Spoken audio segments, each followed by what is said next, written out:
Bonjour, chers fidèles du groupe Booster sa recherche d'emploi, Carlos Fauting dans une nouvelle vidéo.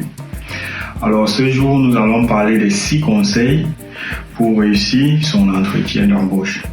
Comme vous savez, la recherche d'emploi est un long processus qui débute le plus souvent par l'amélioration de vos documents, l'optimisation de votre CV ou bien la rédaction d'une lettre de motivation précise et concise au poste.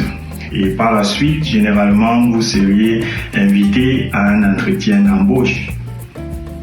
En fait, selon la culture ou bien la philosophie de certaines entreprises, cette phase d'entretien d'embauche pourrait varier sur 2, 3, voire 4 phases.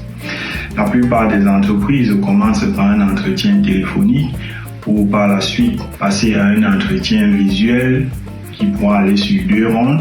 Et parfois, vous seriez invité aussi en présentiel. Et dans d'autres cas, même, vous pourriez recevoir un exercice que vous allez traiter et venir présenter en entreprise. Donc, c'est selon la philosophie de l'entreprise et les moyens de la politique. Donc, comme je l'ai dit tantôt, nous parlerons de 6 conseils pour réussir sa recherche d'embauche.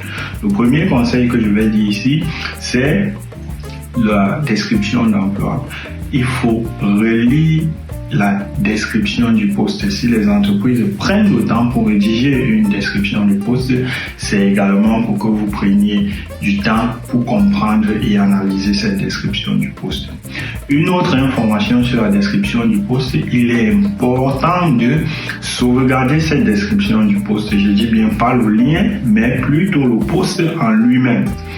Ça m'est arrivé il y a quelques jours, j'ai simulé une interview avec quelqu'un sur 2 séances et nous nous sommes retrouvés à la 3e phase d'interview. Nous n'avions plus le poste parce que le poste avait été supprimé en ligne. Et quand vous vous trouvez dans cette situation, ça devient un peu compliqué. Donc, prenez ça comme conseil majeur, sauvegarder le poste. Le deuxième conseil que je vais mentionner ici, c'est la prise de notes pendant la phase d'interview. Vous savez, le fait d'avoir un carnet, un stylo, d'avoir de quoi noter en fait, c'est déjà un bon signe.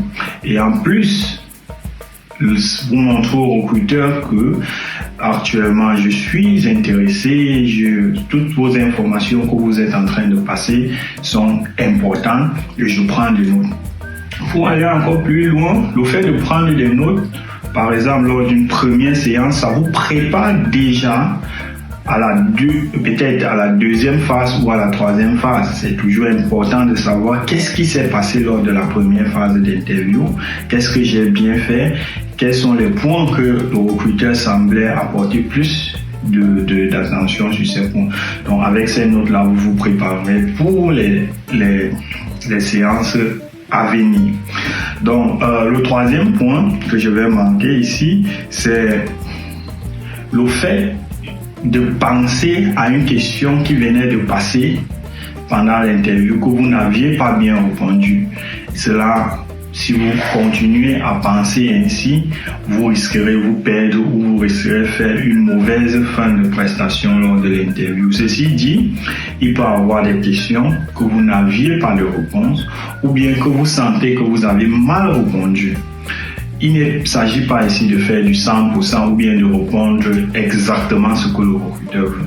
Mais si cela vous arrive, ne perdez pas le fil, ne perdez pas la concentration. Concentrez-vous sur la suite de l'interview. Restez professionnel. Car si vous faites une erreur, vous avez toujours l'opportunité de vous corriger par la suite. Comme 4e conseil pour réussir son entretien d'embauche, il faut savoir ce que l'on veut. Il faut avoir un projet professionnel bien établi. Ceci dit, vous pouvez vous retrouver à un entretien d'embauche pour un poste et pendant l'interview, le recruteur se rend compte en fait que vous avez d'autres compétences qui pourront être utiles ailleurs.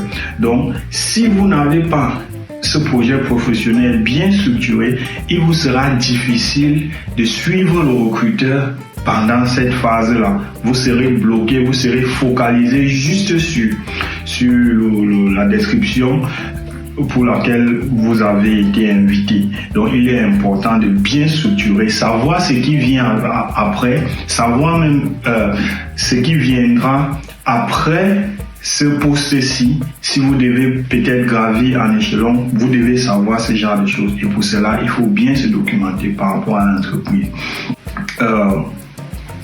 Le 5e conseil que je vais dire, il faut toujours se préparer, comme tout examen, comme toute chose que vous faites dans la vie avec considération, que vous donnez accordez du temps, il faut se préparer. La préparation à un interview vient par exemple des simulations. Ceux qui viennent me contacter, j'ai été invité et j'aimerais qu'on simule. Lors de cette préparation, vous pouvez déjà commettre certaines erreurs. Vous aurez déjà vous serez déjà examiné sur certains points. Par exemple, il y a des cas classiques dans l'interview. Il y a des questions qui ne manquent presque pas. Et vous serez déjà entraîné. Vous aurez déjà l'avis d'un expert sur comment vous interviewez, sur votre comportement, votre posture et surtout votre façon de comprendre et de répondre les questions d'interview. Donc la préparation est la clé. Vous saurez exactement à la fin de cette simulation ce qui vous manque, les points pour lesquels vous devez encore apporter quelque chose. Et comme 6e conseil, il est toujours important de poser les questions. À chaque fois, il n'est pas dit qu'il faut toujours attendre la fin lorsque le recruteur demande « Est-ce que vous avez d'autres questions ?» Non, même pendant que le recruteur explique certaines choses durant l'interview, ça suscite votre intérêt. Vous pouvez peut-être aller plus loin et vouloir comprendre un phénomène. Vous posez la question. Il y va de votre intérêt car c'est un poste pour lequel vous allez travailler peut-être plusieurs années de votre vie. C'est une entreprise pour laquelle vous allez travailler. Donc il est important pour vous de comprendre les tenants, les aboutissants. Est-ce que je vais me plaire? Donc poser des questions sont importantes. Surtout à la fin, il y a des candidats, après l'interview, vous avez d'autres questions. Il dit non. Pour le recruteur, il ne sait pas si vous êtes compris, il ne sait pas si tu es découragé, il ne sait pas si vraiment il doit continuer avec toi. Donc le fait de poser des questions est très important. Donc c'était comme ça 6 conseils pour réussir sa recherche d'emploi. S'il y a un conseil ou bien que tu ne connaissais pas, et s'il y a aussi un autre conseil que tu as écouté pour la première fois aujourd'hui, n'hésite pas à nous mentionner en commentaire, ou bien si tu aimerais un détail pour un conseil particulier, n'hésite pas à nous écrire et nous ferons le plaisir de vous répondre. C'était Carlos Foti, Booster sa recherche.